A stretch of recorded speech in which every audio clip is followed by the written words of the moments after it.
നമസ്തേ. 6ാം ക്ലാസ്സിലെ ദീപകം സംസ്കൃതം പാഠപുസ്തകത്തിലെ 5ാമത്തെ പാഠമാണ് ശൂരാഹ വയം ധീരാഹ വയം. ഈ ഒരു വീഡിയോയിലൂടെ നമുക്ക് ഈ ഒരു പാഠഭാഗം നമുക്ക് മനസ്സിലാക്കാം. പാഠത്തിലേക്ക് കടക്കാം.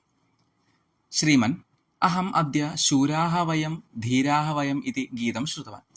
അപ്പോൾ ഒരു കുട്ടി അധ്യാപകനോട് പറയാണ്, അഹം അദ്യ, ഞാൻ ഇന്ന് ശൂരാവയം ധീരാവയം, ശൂരാഹവയം ധീരാവയം എന്നുള്ളൊരു പദ്യം ഗീതം കേട്ടു. അസ്തു ശോഭനം. അധ്യാപകൻ പറഞ്ഞു, ഗുഡ്. അടുത്തൊരു കുട്ടി ചോദിച്ചു, ശ്രീമൻ അഹമപി ഏത ഗീതം ശ്രുതവാൻ സുന്ദരം ഗീതം അസ്തി. ഞാനും ഇതേ പാട്ട് കേട്ടു, നല്ലൊരു സുന്ദരമായിട്ടുള്ള ഭംഗിയുള്ളൊരു പാട്ടാണ്. അപ്പൊ അധ്യാപകൻ പറയാണ്, ഛാത്രാഹ ശൂരാവയം ധീരാവയം അത്ര വയം ഇതി ശബ്ദ കേഷാം കൃതേ പ്രയുക്തഃ. അപ്പോൾ അധ്യാപകൻ പറയാണ്, കുട്ടികളെ, ശൂരാവയം ധീരാവയം ഇതിൽ കോമൺ ആയിട്ടുള്ളൊരു വാക്ക് വയം എന്നുള്ളതാണ് അല്ലേ. അപ്പൊ ഈ ഒരു വയം എന്നുള്ള പദം എന്തിനു ഉദ്ദേശിച്ചാണ് പറഞ്ഞിട്ടുള്ളത്? അപ്പോൾ ഒരു കുട്ടി പറയുന്നു, വയം ശബ്ദ ഭാരതീയാനം കൃതേ അസ്തി ഇതി ചിന്തയാമി. അപ്പോൾ കുട്ടി പറയാണ്, വയം എന്നുള്ള ശബ്ദം ഭാരതീയരെ ഉദ്ദേശിച്ചാണ് പറയുന്നതെന്ന് വിചാരിക്കുന്നു. ശ്രീമൻ വയം ഭാരതീയാഹ ശൂരാഹ വീരാഹ ച സ്മഃ. അപ്പോൾ സാറിനോട് പറയാണ്, വയം എന്ന് പറഞ്ഞാൽ നാം എന്നാണ്, നാം ഭാരതീയരാണ്. നമ്മൾ ഭാരതീയരെ എങ്ങനത്തെ ആൾക്കാരാണ്? ശൂരന്മാരാണ്, അതേപോലെ വീരന്മാരുമാണ് എന്ന് കുട്ടി പറഞ്ഞു. അപ്പോൾ അധ്യാപകൻ പറയാണ്, സത്യം, വയം ഭാരതീയാഹ ശൂരാഹ വീരാഹ ച. സത്യമാണ് നീ പറഞ്ഞത്, വയം എന്നുള്ള നാമുള്ള പദം ഭാരതീയരെ ഉദ്ദേശിച്ചാണ്. ഭാരതീയര് നാം എങ്ങനത്തെ ആൾക്കാരാണ്? ശൂരന്മാരുമാണ്, വീരന്മാരുമാണ്. ഏതത് ഏവ സസ്വരം മിലിത്വ ഗായാമഹ. ഇത് തന്നെ നമുക്ക് ഒരുമിച്ച് ആലപിക്കാം. അപ്പോൾ ഈ ഒരു പാഠഭാഗത്തേക്കുള്ള ഒരു ഇൻട്രൊഡക്ഷനാണ് ഇത്രയും നേരം നമ്മൾ മനസ്സിലാക്കിയത്. ശൂരാഹ വയം ധീരാവയം വീരാവയം സുതരാം. ഇവിടെ ശൂരാഹ എന്നും പറയാം, ശൂരാ എന്നും പറയാം, രണ്ടും സെയിം തന്നെയാണ്. ശൂരാവയം നമ്മളെല്ലാവരും ശൂരന്മാരാണ്, ധീരാവയം നമ്മളെല്ലാവരും ധീരന്മാരാണ്, വീരാവയം നമ്മളെല്ലാവരും വീരന്മാരാണ്. സുതരാം, ഇവിടെ സുതരാം എന്നതുകൊണ്ട് ഉദ്ദേശിക്കുന്നത് നാം എപ്പോഴും എന്നുള്ള അർത്ഥത്തിലാണ്. ഗുണശാലിനോ ബലശാലിനോ ജയഗാമിനോ ഇതരാം, നാം എല്ലാവരും ഗുണശാലികളാണ്. ബലശാലിനോ നമ്മളെല്ലാവരും ബലമുള്ളവരാണ്. ജയഗാമിനോ എപ്പോഴും ജയത്തെക്കുറിച്ച് മാത്രം ചിന്തിക്കുന്ന, അല്ലെങ്കിൽ ജയം മാത്രം ആഗ്രഹിക്കുന്നവരാണ്, ജയത്തിന് വേണ്ടി പ്രവർത്തിക്കുന്നവരാണ്.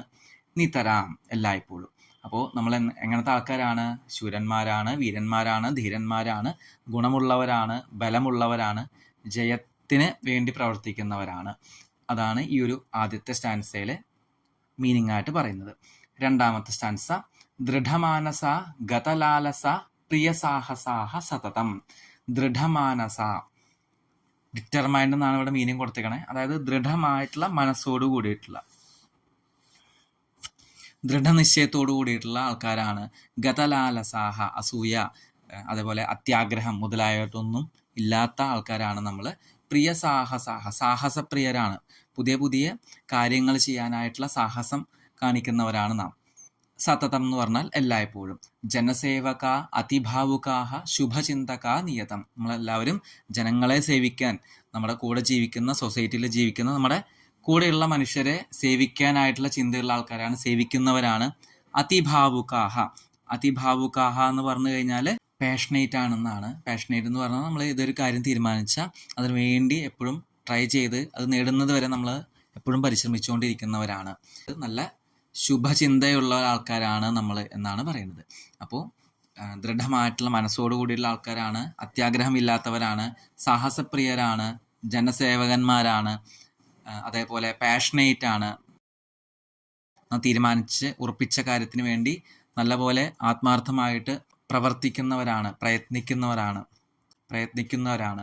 ശുഭമായിട്ടുള്ള ചിന്തകൾ, നല്ലത് വരുത്തണം എന്നുള്ള ചിന്തയുള്ള ആൾക്കാരാണ് നാം എല്ലാവരും എന്നാണ് ഇവിടെ രണ്ടാമത്തെ സ്റ്റാൻസിൽ പറയുന്നത്. മൂന്നാമത്തെ, ധനകാമന സുഖവാസന നച വഞ്ചന ഹൃദയേ. നമ്മുടെ ഹൃദയത്തില് ധനകാമന ന, അതായത് ധനത്തോടുള്ള അത്യാഗ്രഹം ഇല്ല. സുഖവാസന, എപ്പോഴും സുഖം വേണം എന്നുള്ള ആ ഒരു സുഖത്തോടുള്ള അത്യാഗ്രഹം ഇല്ല. വഞ്ചന മറ്റുള്ളവരെ ചതിക്കുക, വഞ്ചിക്കുക എന്നുള്ളതും ആരുടെ മനസ്സിലില്ല? നമ്മുടെ ഭാരതീയരുടെ മനസ്സിലില്ല എന്നാണ് പറയുന്നത്. ഊർജസ്വല വർച്ചസ്വല അതിനിശ്ചല വിജയേ. ഊർജ്ജസ്വല, എപ്പോഴും എനർജറ്റിക് ആയിരിക്കും. വർച്ചസ്വല, വർച്ചസ്വല എന്ന് വെച്ചാൽ എപ്പോഴും സക്രിയരാവുക, നമ്മൾ ഒരു മടി പിടിച്ചിരിക്കാതെ എപ്പോഴും ഓരോ കാര്യങ്ങൾ ചെയ്തുകൊണ്ടിരിക്കുന്നവരാണ്. അതിനിശ്ചല, നേരത്തെ ഓൾറെഡി പറഞ്ഞിട്ടുണ്ട്, ഡിറ്റർമൈൻഡ്, ദൃഢമനസ്സോട് കൂടിയിട്ടുള്ള ആൾക്കാരാണ് നാം. എന്തിനു വേണ്ടിയാണ് ഇതൊക്കെ ചെയ്യുന്നത്? വിജയത്തിന് വേണ്ടി. നമ്മൾ എന്തിനു വേണ്ടിയാണോ പ്രയത്നിക്കുന്നത് അതിനു വേണ്ടി, അതിൻ്റെ വിജയത്തിന് വേണ്ടി നമ്മളെപ്പോഴും ഊർജ്ജസ്വലമായിട്ട് പ്രയത്നിക്കുന്നവരാണ് നാം എന്നാണ് മൂന്നാമത്തെ സ്റ്റാൻസയിൽ പറയുന്നത്. ഗതഭീതയോ ധൃതനീതയോ ദൃഢശക്തയോ നിഖില. ഗതഭീതി, ഭീതി എന്ന് പറഞ്ഞാൽ ഫിയർ, പേടി, പേടി ഇല്ലാത്തവരാണ്. ധൃതനീതയോ, നാം എല്ലാവരും ധർമ്മപാതയിൽ സഞ്ചരിക്കുന്നവരാണ്. മറ്റുള്ളവർക്ക് ഹാനികരമായിട്ടുള്ള കാര്യങ്ങളൊന്നും ചെയ്യാതെ യുക്തമായിട്ട്, യുക്തിയോടുകൂടി നേരായ പാതയിലൂടെ സഞ്ചരിക്കുന്നവരാണ് ധൃതനീതി എന്ന് പറയുന്നത്. ദൃഢശക്തയോ, നമ്മളെപ്പോഴും പവർഫുൾ ആയിട്ടുള്ള ആൾക്കാർ, ശക്തന്മാരാണ്, ശക്തിശാലികളാണ് നാം എന്നാണ് പറയുന്നത്. നിഖില എന്ന് പറഞ്ഞാൽ നമ്മളെല്ലാവരും, അല്ലെങ്കിൽ മൊത്തത്തിലായിട്ട് ഉള്ള ഒരു അർത്ഥത്തിലാണ് ഇവിടെ നിഖില കൊണ്ട് ഉദ്ദേശിക്കുന്നത്. യാമോ വയം സമരാങ്കണം, നാം എല്ലാവരും പോകുകയാണ്. യാമഹ എന്ന് വെച്ചാൽ ഗച്ഛാമഹ എന്നുള്ളതിൻ്റെ ഷോർട്ട് ഫോമാണ് യാമഹ. യാമഹ എന്ന് പറഞ്ഞാൽ നാം പോകുന്നു. എങ്ങോട്ട് പോകുന്നു? സമരാങ്കണം, സമരാങ്കണം, സമരം. സമരം ഇവിടെ ഉദ്ദേശിക്കുന്നത് യുദ്ധം എന്നുള്ള അർത്ഥത്തിലാണ്. ഇവിടെ യുദ്ധം എന്ന് പറഞ്ഞാൽ നമ്മൾ ഏതിനാണോ പ്രവർത്തിക്കുന്നത്, എന്തിനു വേണ്ടിയാണോ നമ്മൾ ജീവിക്കുന്നത്, ആ ഒരു യുദ്ധമായിട്ട് കണക്കാക്കിക്കൊണ്ട് അതിൻ്റെ വിജയത്തിന് വേണ്ടി നമ്മളെപ്പോഴും ശ്രമിച്ചുകൊണ്ടേയിരിക്കുന്നവരാണ് ഭാരതീയർ.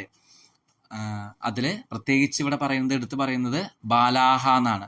നാം കുട്ടികളാണ്. അപ്പോൾ നമ്മൾ കുട്ടികളെല്ലാവരും നല്ല ഒരു രാജ്യത്തിന് വേണ്ടി, നല്ലൊരു രാഷ്ട്രത്തിന് വേണ്ടി പ്രവർത്തിക്കണം എന്നുള്ള അർത്ഥത്തിൽ നമുക്ക് ഈ ഒരു ശ്ലോകം, ഈ ഒരു വരികൾ നമുക്ക് എടുക്കാം. അവസാനത്തെ സ്റ്റാൻസ, ജഗദീശ ഹേ പരമേശ ഹേ സകലേശ ഹേ ഭഗവൻ. ഇവിടെ എല്ലാതും ഭഗവാനെ അല്ലെങ്കിൽ ഈശ്വരനോടുള്ള പ്രാർത്ഥനയാണ് പറയുന്നത്. ജഗദീശ, ജഗത്തിൻ്റെ ഈശനായിട്ടുള്ള ഹേ ഭഗവാൻ, പരമേശ, പരമായിട്ടുള്ള പരമേശ്വര, സകലേശ, എല്ലാവരുടെയും ഈശ്വരനായിട്ടുള്ള സുപ്രീം കോടതിനാണ് പറയുന്നത് ഹേ ഭഗവാൻ. ജയമംഗളം പരമോജ്വലം നോദേഹി പരമാത്മൻ. ജയമംഗളം പരമോജ്വലം, ജയമംഗളം എന്ന് പറഞ്ഞു കഴിഞ്ഞാൽ മംഗളകരമാകട്ടെ, അതായത് ജയം, വിജയം മംഗളകരമാകട്ടെ. പരമോജ്വലം, ഉജ്ജ്വലമായിട്ടുള്ള ഒരു ബ്രൈറ്റ് ആയിട്ടുള്ള ഒരു ജയമാകട്ടെ, അങ്ങനത്തെ ഒരു വിജയം ഞങ്ങൾക്ക് തരൂ എന്ന് ഈശ്വരനോട് പ്രാർത്ഥിക്കുകയാണ്. അപ്പം ഇത്രയാണ് ഈ ഒരു പാഠത്തിലെ വരികൾ. ഇനി നമുക്ക് പാഠഭാഗത്തിലെ എക്സസൈസിലേക്ക് നമുക്ക് കിടക്കാം.